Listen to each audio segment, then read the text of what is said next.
हम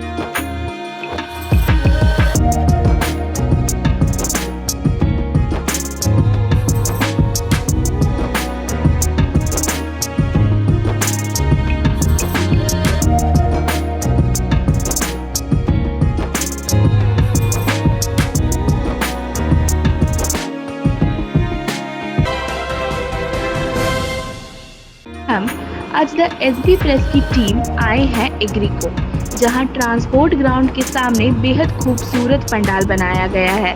इस पंडाल की खासियत ये है कि इसे बांस से निर्मित किया गया है और इसे मोर का आकार दिया गया है। इतना ही नहीं, पंडाल के भीतर स्थापित मूर्ति भी अत्यंत मनमोहक है। चलिए अब जानते हैं यहाँ के ऑर्गेनाइजर से कि उनकी क्या-क्या देन है इस पंडाल को बनाने के पीछे।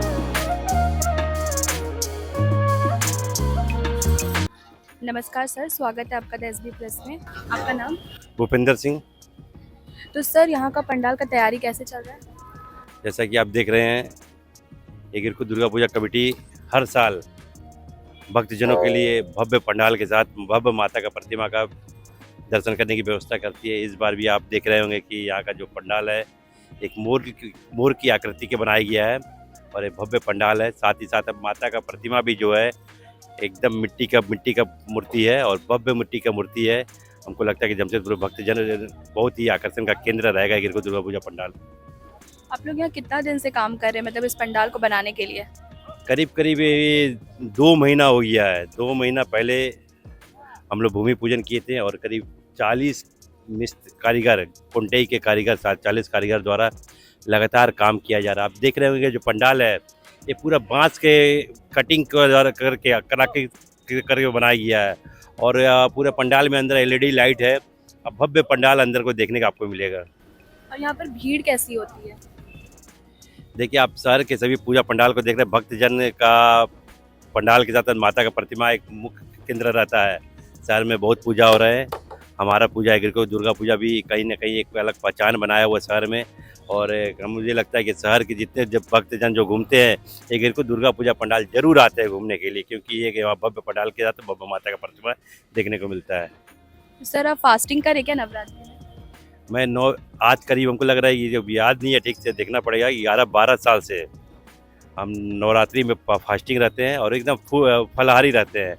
फल छोड़कर कुछ नहीं खाते हैं, तो 9 दिन फास्टिंग रहते हैं। तो सर, इतनी धूप में काम करें, गर्मी में कोई दिक्कत नहीं आती है? देखिए क्या है कि देवी माँ का कृपा है ना। इतना धूप में व्यवस्था देखना जिम्मेवारी है। सबका अलग अलग होता है। जैसे पंडित जी का होता है कि पूजा करना, भक्तजनों के लिए वो है, सबका अलग अलग जिम्मेवारी। मेरा जिम्मेवारी है, भगवान देवी माँ ने जिम्मेवारी दिया कि अब पंडाल बनाई, भक्तजनों के लिए व्यवस्था करिए, ये मेरा जिम्मेवारी है। जिम्मेवारी को अपना कोई दिक्कत नहीं होता है। अच्छा सर, इतना जो यूनिक पंडाल्स बनता है या जो इसका थीम होता है या कंसेप्ट होता है, ये सब कौन सोचता है? मतलब ये आप ही का सोच है? नहीं, देखिए क्या होता है कि जो पंडाल बनता है पूजा कमेटी अपने स्तर से चयन करते हैं कि किस तरह का पंडाल बनाया जाए, क्या थीम में पंडाल बनाया जाए। और देश में एक से एक कला के प्रेमी लोग हैं। आप बंगाल चले जाइए, बंगाल में तो वहाँ के पंडाल का बनाने वाले एक से कारीगर है। वो लोग अलग अलग थीम ला के दिखाते हैं, बताते हैं किस थीम में। हम लोग अभी अपना विचार उसको देते हैं कि इसमें नहीं ऐसे करने का, और उसमें जो बेस्ट होता है उसको हम लोग चयनित करके पंडाल बनाते हैं। अच्छा सर, इस साल अष्टमी और नवमी एक ही दिन पड़ा है, ऐसा बहुत जन मान रहे, तो इस पंडाल का जो भसान है वो कब होगा? देखिए, हम केंद्रीय दुर्गा पूजा कमेटी के कार्यकारिणी अध्यक्ष भी हैं। जमशेदपुर केंद्रीय दुर्गा पूजा कमेटी के कार्यकारिणी अध्यक्ष भी हैं। देखिए क्या है कि हम लोग का जो शो है उसके हिसाब से कहीं ना कहीं सब 12 तारीख और 13 तारीख का ये आ रहा था। कहीं 12 तारीख भसान की बात हो रही थी, कहीं 13 तारीख को। जमशेदपुर में अगर बंग भाषा भाषी को देखा जाए तो एक काली बाड़ी है और एक तो रामकृष्ण मिशन है। काली बाड़ी 12 तारीख को भसान करने की बात कर रहे हैं, तो रामकृष्ण मिशन 13 तारीख को भसान करने की बात कर रहे हैं। परंतु जब हम लोग जोन वाइज जब बैठक लेना चालू किए हैं, सबसे बातचीत करना चालू किए हैं, तो शहर के 99% पूजा पंडाल 13 तारीख के भसान की बात करने लगे हैं। तो केंद्रीय दुर्गा पूजा कमेटी भी तय किया कि ये आम समझ बना के 13 तारीख को ही पूरे जमशेदपुर के पूजा पंडाल का भसान किया जाए। और आप विश्वास हमारा प्रशासन की तरफ लिस्ट आया हुआ है, केवल 17 पूजा कमेटी पूरा जमशेदपुर में ओनली केवल 17 पूजा कमेटी ही है जो 12 तारीख को भसान कर रहे हैं, और करीब 350 पूजा कमेटी जो है वो 13 तारीख को ही भसान कर रहे हैं।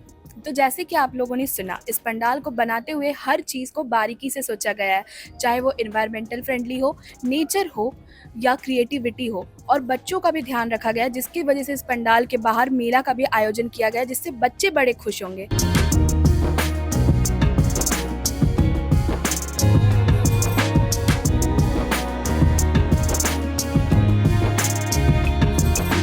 आपको बता दें, ये पंडाल एग्रीको सिग्नल के ठीक सामने बना है।